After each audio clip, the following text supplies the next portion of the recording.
అందరికీ నమస్కారం. నేను Swarupa Potlapalli. Welcome to trending topic.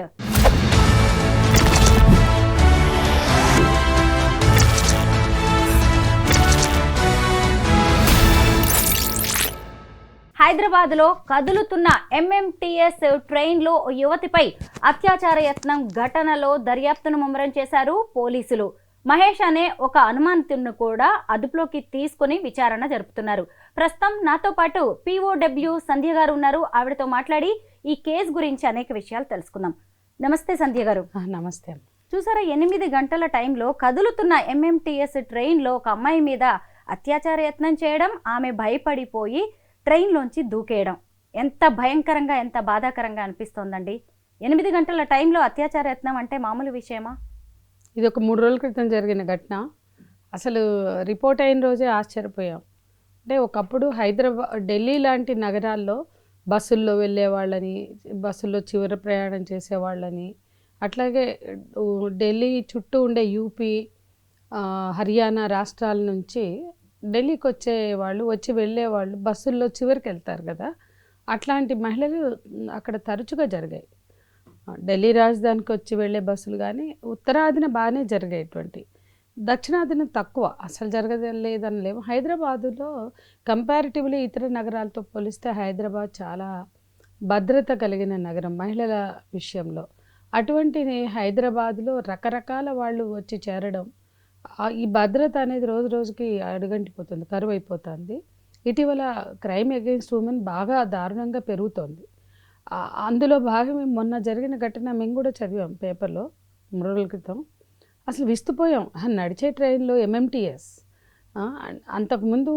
ముందు స్టేషన్ వరకు మరో 2 మహిళలు ఉండే, వాళ్ళు దిగిపోయారట. ఈమె తన స్టేషన్ దిగడానికి 2 స్టేషన్ల ముందు ఒక్కటి మిగిలిపోయింది. అతను అటాక్ చేశాడు. ఆ భయానికి అమ్మాయి దూకేసి అప్పటి నుంచి కూడా గాంధీ హాస్పిటల్లో చాలా స్ట్రగుల్ అవుతోంది ఆ అమ్మాయి. అవుట్ ఆఫ్ డేంజర్ అని చెప్పారు డాక్టర్. మేము మాట్లాడాం డాక్టర్లతో కూడా.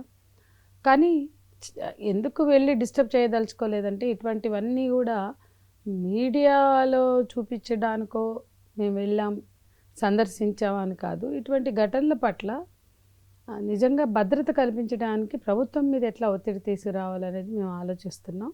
ఈ ఘటనలో కూడా ఆ అమ్మాయికి పూర్తిగా ట్రీట్మెంట్ ఇప్పించాలి.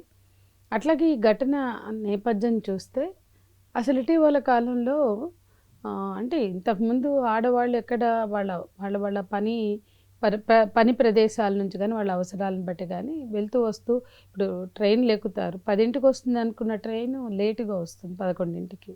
తిరిగి వాళ్ళ గమ్యస్థానాలకు వెళ్ళాలి కదా, స్టేషన్లలోనే ఉండిపోలేరు కదా. వాళ్ళు వెళ్ళేటువంటి క్రమంలో ఇటువంటి ఎదురవుతున్నాయి. బస్ స్టాండ్ దిగి ఆటోలో వెళ్ళేటప్పుడు ఇప్పుడు కొంత క్యాబ్స్ వచ్చినాయి, జీపీఎస్తో అనుసంధానం చేసిన క్యాబ్స్ వచ్చాక ఆ భయం తగ్గింది. ఏదైనా ఓలా, ఊబర్ లాంటివి కొంచెం ప్రొటెక్టెడ్గా ఫీల్ అవుతున్నారు, ఎందుకంటే ట్రాక్ అవుతాయి కాబట్టి. కానీ ఇట్లాంటి స్టేషన్లో ట్రైన్లో ఉన్న అమ్మాయికి ఏం ట్రాకింగ్ ఉంటుంది? ఆ అమ్మాయి కూడా ఇలా భయపడి భద్రత కరువై లైంగిక దాడిని ఎదుర్కొనే క్రమంలో అమ్మాయి దూకేసింది. ఇటువంటి ఘటనలు పునరావృతం అవుతూనే ఉన్నాయి, అడపాదడపా జరుగుతూనే ఉన్నాయి. దీనికి కారణం ఏంటి అని కనుక చూస్తే గంజాయి, విపరీతమైనటువంటి గంజాయి పెరిగింది. మీరు ఎంఎంటీఎస్ ట్రైన్లలో కావచ్చు, స్టేషన్స్లో, అసలు లకడికాపుల్ స్టేషన్లో కూడా ఈ గంజాయి వాళ్ళు చాలామంది, అంత నగరం నడిబొడ్డున పక్కన కలెక్టరేట్ ఉంటుంది, అసలు చాలా భయంకరంగా తాగుతూ కనపడతారు. గంజాయి, డ్రగ్స్ ప్రతి స్టేషన్లలో ఇటువంటి వాళ్ళు ఎక్కువ మంది ఉంటున్నారు, ముఖ్యంగా ఈ ఎంఎంటీఎస్ స్టేషన్లలో. అంతకుముందు వైట్నర్లు అవి పీల్చేవాళ్ళు, వాళ్ళందరూ గుంపులుగా ఉండేవాళ్ళు. అసలు ఎప్పుడన్నా ఊళ్ళకి వెళ్ళి నాంపల్లి ముందే లగడికప్పులు ఆగితే దిగి వెళ్ళిపోదాం అనుకుంటే స్టేషన్లో దిగడానికి భయం వేసేది, అంతమంది ఉండేవాళ్ళు ఇట్లా డ్రగ్ అడిక్ట్స్. అట్లా ఈ ఎంఎంటీఎస్ స్టేషన్లలో కానీ, ట్రాక్స్ పొడుగునా కానీ ఆల్కహాలిక్స్ కానీ, డ్రగ్ అడిక్ట్స్ కానీ, గంజాయి, ముఖ్యంగా గంజాయి చాలా ఎక్కువైపోయింది నగరంలో. అంటే ఈ కేసులో ఎవరైతే అనుమానితుడు ఉన్నాడో మహేష్, అవును, అతను డ్రగ్స్కి బానిసైనట్టుగా తెలుస్తోంది, గంజాయికి బానిసైనట్టుగా. అతని కుటుంబ నేపథ్యాన్ని కూడా మనం ఇక్కడ గమనించాలి. భార్య వదిలేసింది అతన్ని భరించలేక, తల్లిదండ్రులు లేరు, ఒంటరిగా ఇలాగ తిరుగుతూ ఆడవాళ్ళ మీద అత్యాచార యత్నాలు చేస్తున్నట్టుగా అయితే తెలుస్తోంది. అంటే ఇతను ఎంతకాలం నుంచి ఇట్లాంటివి చేస్తున్నాడో కానీ ఇప్పుడు అతని ప్రవర్తన, అతని బాధ్యత లేకుండా ఉండడం, ఈ రకమైనటువంటి సిచ్యువేషన్లోనే ఆ భార్య కూడా వదిలి వెళ్ళిపోయినట్లుంది. అసలు ఎవరూ లేకుండా ఎందుకు ఉంటారు? అతనికి పెళ్ళి అయిందంటే ఎవరో నిలబడి పూనుకొని పెళ్లి చేసే ఉంటారు, ఒకవేళ తల్లిదండ్రులు చనిపోయినా. కానీ అందరూ ఎందుకు వదిలేస్తారు అంటే వాళ్ళ తల్లిదండ్రులు లేని పిల్లలకు కూడా బంధువర్గం ఉంటుంది, స్నేహితులు ఉంటారు, వాళ్ళు నిలబడతారు.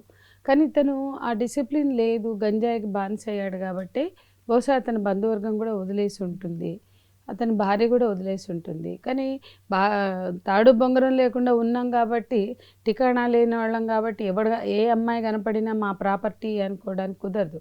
రోడ్డు మీద ఒక కరెన్సీ నోటు కనపడితే అది మాదే అని తీసుకున్నట్లుగా, రోడ్డు మీద ఒంటరిగా ఆడపిల్ల కనపడితే ఆమె నాదే, నాకు సంబంధించిందే, నేనేమైనా చేయొచ్చు అనుకుంటే చాలా దారుణం. కట్టుకున్న భర్త అయినా లేకపోతే బాయ్ ఫ్రెండ్ అయినా నాదే అనుకుని అతను లైంగిక దాడి చేయడానికి వీల్లేదు. ఆమె ప్రాపర్టీ కాదు, ప్రాపర్టీ అవుట్లుక్తో చూస్తారు వాళ్ళు.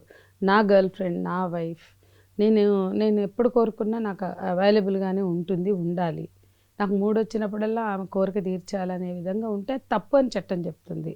దాని మీదే బోళ్ళంత చర్చలు ఈ దేశ పార్లమెంటు ముందు, సుప్రీంకోర్టుల ముందు ఉన్నాయి. ఇవి ఇక అన్నౌన్ పర్సన్స్, చట్టమే చెప్తుంది అన్నౌన్ పర్సన్ ఆమె అంగీకారం లేకుండా ముట్టుకున్నా, కోరిక తీర్చమని కోరినా అది లైంగిక వేధింపులు అని అంటారు అని చట్టమే చెప్తుంది.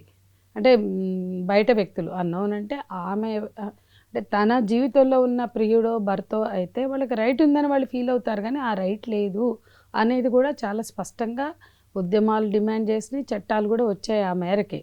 ఇక పూర్తిగా బయట వ్యక్తులు ఆమె అంగీకారం లేకుండా ముట్టుకున్నా, చూసినా, టచ్ చేసినా, కోరిక తీర్చమని కోరినా, ఇవన్నీ కూడా లైంగిక వేధింపులే. సో ఈ లైంగిక వేధింపులు నిరోధిస్తూ 97లో సుప్రీంకోర్టు గైడ్లైన్స్ వచ్చాయి, 2001లో దీని మీద డ్రైవ్ జరిగింది, 2013లో నిర్భయ చట్టం వచ్చింది. ఢిల్లీలో ఇదే కదా, ఢిల్లీలో కూడా బస్ స్టాప్లో నిలబడిన అమ్మాయి బాయ్ ఫ్రెండ్తో లేదా పోనీ తన స్నేహితుడితో, అతను ఎవరైనా కావచ్చు, లైఫ్ ఆఫ్ పై అనే సినిమాని ఫస్ట్ షో 6 గంటల షో చూసి ఇంటికి వెళ్ళడానికి 9 గంటలకి తన స్నేహితుడితో నిలబడినటువంటి నిర్భయ మీద కూడా ఇలాగే అత్యాచారం చేశారు. హైదరాబాద్ దిశ ఉంది, అభయ ఉంది, ఇప్పుడు ఆర్జీ గారి హాస్పిటల్లో నైట్ డ్యూటీ చేసిన అమ్మాయి, ఇట్లా చెప్పుకుంటూ పోతే దేశంలో ఎన్నో, మన హైదరాబాద్లో కూడా 2-3 జరిగాయి.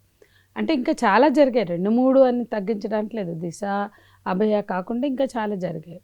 కానీ ఈ ఘటనల పరంపర చూస్తే అంటే వీళ్ళు మద్యానికి మత్తుకో మద్యానికో గంజాయికో బానిసలై వీళ్ళకి ఏ అమ్మాయి కనపడినా నాకు అవైలబుల్ అనేటువంటి ఒక థాట్ ఏదైతే ఉందో, నేను ఆమెని అనుభవించవచ్చు. అంటే ఆడవాళ్ళంటే లైంగిక దాడికి తెగబడవచ్చు.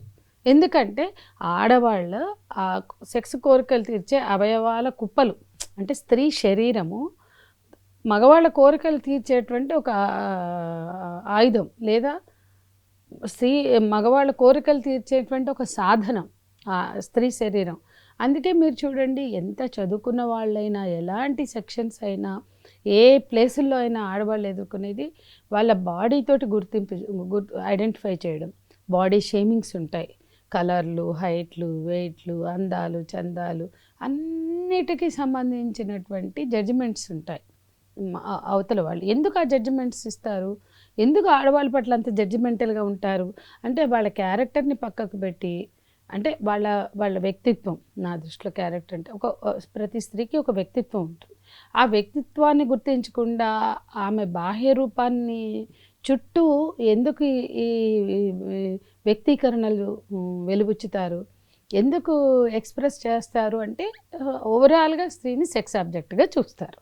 సో ఈ సెక్స్ ఆబ్జెక్ట్గా చూడడం తప్పు అని ఈ దేశంలో ఇంతవరకు ఎవ్వరూ కూడా ఖండించలే. చట్టాలు ఉన్నాయి, మా లాంటి మహిళా సంఘాలు, మహిళా ఉద్యమాల, దశాబ్దాల మహిళా ఉద్యమాల పోరాటంతో వచ్చిన చట్టాలు తప్ప, వాళ్ళు ఈ దేశంలో ఉన్న చట్టాలన్నీ మహిళా ఉద్యమాలు దశాబ్దాల పోరాటంతో లైంగిక వేధింపుల పట్ల కానీ, లైంగిక దాడి పట్ల కానీ, లైంగిక అత్యాచారం పట్ల కానీ పోరాడి సాధించుకున్న చట్టాలే.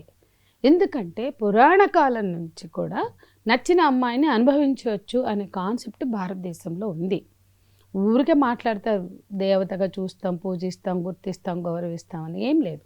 పురాణ కాలం నుంచి ఆడవాళ్ళని ప్రబంధ కన్యలుగానే చూశారు.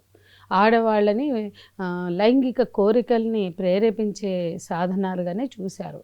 ఆడవాళ్ళ చుట్టూ వాళ్ళ వర్ణనలు కానీ, వాళ్ళ వ్యక్తీకరణలు కానీ, ఆడవాళ్ళ సౌందర్యం కానీ మొత్తం కూడా లైంగిక కోరికలు తీర్చేటువంటి సాధనాలుగానే స్త్రీలను చిత్రీకరించారు. మొత్తం ప్రబంధ కావ్యాల చుట్టూ పురాణ గ్రంథాలు, ప్రబంధ కావ్యాలు అవి ఈరోజు మార్కెట్ సంస్కృతి ఇంకా తోడై ఇంకా నేకెడ్గా ఆడవాళ్ళని ఇప్పి చూపిస్తున్నట్లుగా, ఏదో పెనంలోంచి పొయ్యిలో పడ్డట్టుగా ఇంకా డిగ్రేడేషన్, ఇంకా కామోడిఫికేషన్ వస్తువులుగా మార్చారు ఆడవాళ్ళని. ఇంకా పెరిగింది.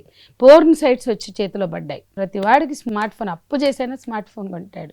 స్మార్ట్ ఫోన్ నిండా అడగకుండానే వచ్చి పడుతుంది పోర్న్. కాబట్టి ఆల్రెడీ బుర్రలో ఒక బూజు ఉంది, ఒక ఫ్యూడల్ కల్చర్ ఉంది. ఆడవాళ్ళని కేవలం లైంగిక వస్తువులుగా చూడడం లేదా ప్రాపర్టీ అవుట్లుక్తో చూడడం. ఈ బూజుకు తోడు ఈ కామోడిఫికేషన్, ఇంకా చాలా ఎక్స్ప్లాయిటెడ్గా వస్తున్నటువంటి ఈ చిత్రీకరణలు, ఈ రెండు కలిసి భారతదేశంలో స్త్రీల గౌరవం కోల్పోవడం, వాళ్ళ హింసని తీవ్రంగా ఎదుర్కోవడం అనేది కారణం. ఎంత పటిష్టమైన పోలీసు వ్యవస్థ ఉన్నా కానీ, ఎన్ని చట్టాలు తీసుకొస్తున్నా ఈ లైంగిక హింసని, అత్యాచార ఘటనలను ఎందుకు ఆపలేకపోతున్నామంటారు? ఇప్పుడు మీరే చెప్పారు, పటిష్టమైన చట్టాలు, పోరాడి తెచ్చుకున్న పటిష్టమైన చట్టాలు. ఈ దేశంలో ఇందిరాగాంధీ 18 ఏళ్ళు ప్రధానమంత్రిగా ఉన్న ఆమె కూడా పాపం ఏం చేయలేకపోయింది ఏ చట్టం కూడా. కానీ మహిళా ఉద్యమాలు దశాబ్దాలుగా పోరాడి ఒక్కొక్క చట్టం తెచ్చుకున్నాయి. ఆ చట్టాలు అమలు చేయడానికి ప్రభుత్వాలకు చిత్తశుద్ధి లేదు. ఆ చట్టాలని పట్టించుకునే పరిస్థితి పాలకులకు లేదు. ఊరికే మహిళలు అనగానే ఎన్నికలప్పుడు ఓటు బ్యాంకు కదా, ఓటు బ్యాంకు కాబట్టి సగభాగమైన మహిళలు ఓటు బ్యాంకుగా మాత్రమే గుర్తిస్తారు ఈ రాజకీయ పార్టీలు. ఏ పార్టీ అయినా అంత డ్రామాలు ఆడతారు తప్ప అది అధికార పార్టీయా, ప్రతిపక్ష పార్టీయా, బీఆర్ఎస్ఆ, కాంగ్రెసా, బీజేపీయా, తెలుగుదేశమా, ఎవరైనా అదే సోకు, ఎవరైనా అదే పరిస్థితి. ఎందుకంటే మన రాష్ట్రంలో 13 ఏళ్ళుగా మహిళలపై హింస, దాడుల విషయంలో పెరుగుతున్న హింస రివ్యూ లేదు. కనీసం ఆఖరి రివ్యూ సమావేశం 2012. యూపీఏ ప్రభుత్వం అధికారంలో ఉన్నప్పుడు కొన్ని ఎఫర్ట్స్ పెట్టారు సోనియా గాంధీ. కానీ అదే యూపీఏకి సంబంధించిన కాంగ్రెస్ పార్టీ ఈ రాష్ట్రంలో అధికారంలోకి వచ్చింది కానీ పట్టించుకోవట్లా. ఒక్క యూపీఏ నిర్భయ చట్టం తేవడం కానీ, ఆ చట్టం ఆమోదిస్తున్న సమయంలో ఒక మాట చెప్పారు సోనియా గాంధీ. ఈ దేశంలో అట్లా 9 గంటలకు బస్ స్టాప్లో నిలబడిన అమ్మాయిని బుద్ధి చెప్పడానికే రేప్ చేసాం, చంపేశాం అని చెప్తున్నారు అంటే ఈ దేశంలో స్త్రీల పట్ల ఉన్న దృక్పథాన్ని తెలియజేస్తుంది. కాబట్టి ఆమె అంగీకారం లేకుండా ఆమె ఒంటి మీద చెయ్యి వేయొద్దు అనే కాన్సెప్ట్ తీసుకురావాలి. వర్మ కమిటీ సిఫార్సులు అమలు చేయాలి. వర్మ చాలా స్పష్టంగా చెప్పారు ఈ దేశంలో ఎందుకు లైంగిక దాడులు, అత్యాచారాలు జరుగుతున్నాయని. కాబట్టి ఆ వర్మ కమిటీ సిఫార్సులు అమలు చేయాలన్నా, దానిలో భాగంగా వచ్చిన నిర్భయ చట్టం కానీ, లైంగిక వేధింపుల నిరోధక చట్టం కానీ, ఇతర చట్టాలు కానీ అమలు కావాలంటే పెద్ద ఎత్తున క్యాంపెయిన్ చేయాలి అని ఆమె 1000 కోట్లు కేటాయించారు. మరి ఆ 1000 కోట్లు 13లో ఆవిడ కేటాయించారు యూపీఏ చైర్పర్సన్గా ఉన్న సోనియా గాంధీ. 14లో ఆ ప్రభుత్వం పడిపోయింది. ఆ కేటాయింపులు దానికి ఉపయోగించడం కూడా లేదు. ఆ తర్వాత అసలు ఆ కేటాయింపులన్నీ 100 కోట్లకు దిగజార్చి ఆ 100 కోట్లు కూడా అరాకొరగా ఎక్కడెక్కడో చేస్తున్నారు తప్ప క్యాంపెయిన్. ఎందుకు క్యాంపెయిన్ అడుగుతున్నామంటే 2 చుక్కలు పోలియో వేస్తే పోలియో ఎరాడికేట్ చేయగలమని ఒక అవగాహన కల్పించగలిగిన ఈ ప్రభుత్వాలు లైంగిక వేధింపులు, లైంగిక దాడుల్ని నిరోధించడానికి అసలు క్యాంపెయినే చేయలేదు. అందుకే సినిమాల నిండా ఏదైనా చేయొచ్చు. అంటే నచ్చిన హీరోకి నచ్చితే ఆ అమ్మాయి ఒప్పుకున్నా ఒప్పుకోకపోయినా వెంటబడవచ్చు. అట్లా ఇక అది ఒక పరిమితి ఉండదు. దాని ఎవడి ఇష్టం వచ్చినట్టు వాడు ఒప్పుకోలేదనుకో, నువ్వు అందంగా ఉన్నావు అని పొగరా, యాసిడ్ పోస్తా అని ఒక హీరో అంటాడు.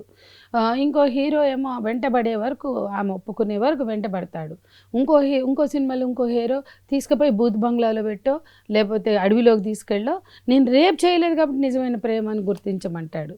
సో ఇవన్నీ ప్రాక్టికల్గా చూస్తే ఈ భావజాలంతో వచ్చే ఈ దాడులుగా మనం అర్థం చేసుకుంటే అది అప్రజాస్వామికం, అది అన్యాయం. ఆడవాళ్ళ మీద మీ ప్రతాపం చూపించడానికి ఎవరైనా కూడా పబ్లిక్ సొత్తు ఆమె ఎక్కడన్నా ఉంటుంది, ఎట్లన్నా ఉంటుంది, ఎప్పుడైనా ఉంటుంది. నువ్వెవడివిరా నువ్వు ఆమె ఒంటి మీద చేయడానికి? వాడికి సంస్కారం ఉండి విఘ్నత ఉంటే మందు తాగినా గంజాయి తాగినా చెయ్యడు. కాబట్టి అసలే చెత్త, అసలే మత్తు, ఆ రెండు అసలే పితృస్వామ్యం, ఈ మూడు కలిస్తే వాళ్ళకి విచక్షణ కనీసం మామూలు అప్పుడు ఏదో ఇంత విచక్షణ ఉంటుందేమో, అది కూడా ఉండదు. దాంతో ఈ దాడులు, పిల్లలు కనపడితే పిల్లలు, ఎవరు కనపడితే వాళ్ళు, అబ్బాయిలు బాలులు అంటే బాయ్స్ కనపడినా కూడా ఈ లైంగిక దాడులు జరుగుతున్నాయి. దీన్ని ఈ గంజాయిని కంట్రోల్ చేయాలి, భావజాలాన్ని నిరోధించాలి.